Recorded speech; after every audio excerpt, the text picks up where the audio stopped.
I would like to express my appreciation to you for taking this class. I hope that you got a great deal out of this class. And my final comments are that we're all familiar with the term home equity. It's comforting to know that if times get rough, that equity is still there to fall back on.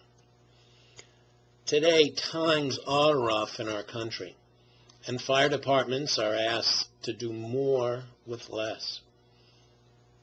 We need something to fall back on, and that something is community equity. You are a class of very bright students from what I've observed from your writings, and you've learned about community equity. But, you know, the equity that we need in fire departments is a comprehensive program of community risk reduction that adds to the quality of life in the communities that we serve. The type of community that redefines our oath to protect life and property. I know that all of you have taken such an oath to protect life and property, but that doesn't mean protecting life and property in a reactive way. I'm thinking that perhaps you now know that protecting life and property is more than just going to an emergency and cleaning up, and as we saw in one of the videos, cleaning up jelly. It is preventing the emergency from happening. I'm hoping that you now know that preventing the fire that would have caused the line-of-duty death of one of our brothers or sisters is truly that of protecting life and property.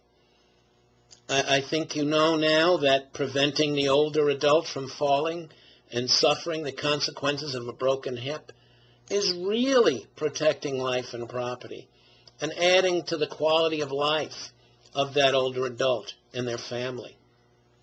I also think that you know that preventing a drowning, having a community prepared for a natural disaster such as a tornado or a hurricane, is the true spirit of the oath and your oath to protect life and property.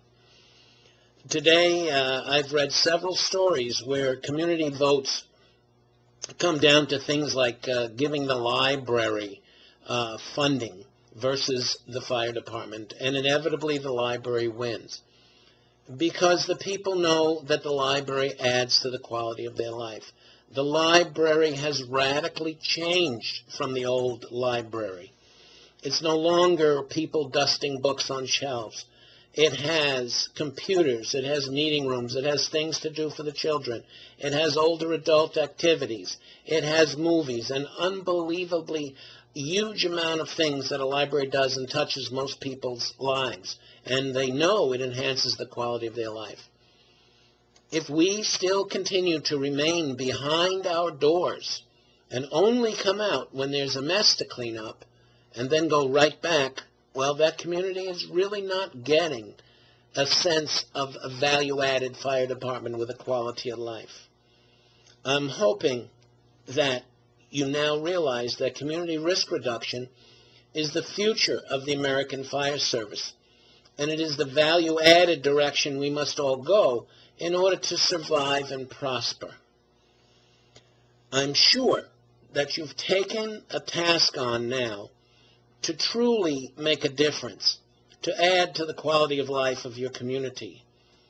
And I'm sure now that you have the tools to do just that.